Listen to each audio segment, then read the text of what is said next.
ஓசூரில் பிரத்யங்கிர தேவி திருக்கோவிலில் பௌர்ணமி தின மிளகாய் வத்தல் யாகத்தில் பக்தர்கள் பங்கேற்று வழிபாடு. கிருஷ்ணகிரி மாவட்டம் ஓசூர் அருகே மோரணப்பள்ளி கிராமத்தில் அமைந்துள்ள பிரசித்தி பெற்ற அருள்மிகு ஸ்ரீ ராகுகேது அதர்வன ஸ்ரீ மகா பிரத்யங்கிர தேவி கோவிலில் பௌர்ணமி திருநாள் சிறப்பு வழிபாடு நடைபெற்றது.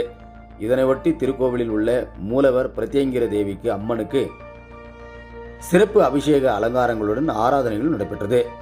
இதில் மிளகாய் வத்தல் உள்ளிட்ட திராவியங்களை கொண்டு யாகசாலையில் பூரண அகதியுடன் சிறப்பு அஷ்டோத்திர வழிபாடு சிறப்பாக செய்து யாக பூஜை நடைபெற்றது.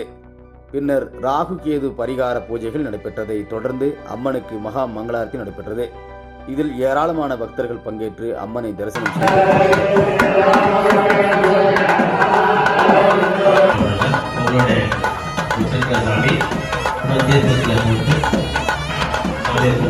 ओम गृहश्रेष्ठाय नमः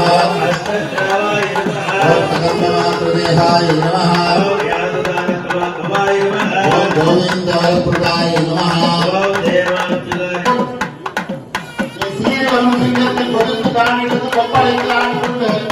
அந்த சக்கராதி அண்ணான இன்னான நீ சம்மான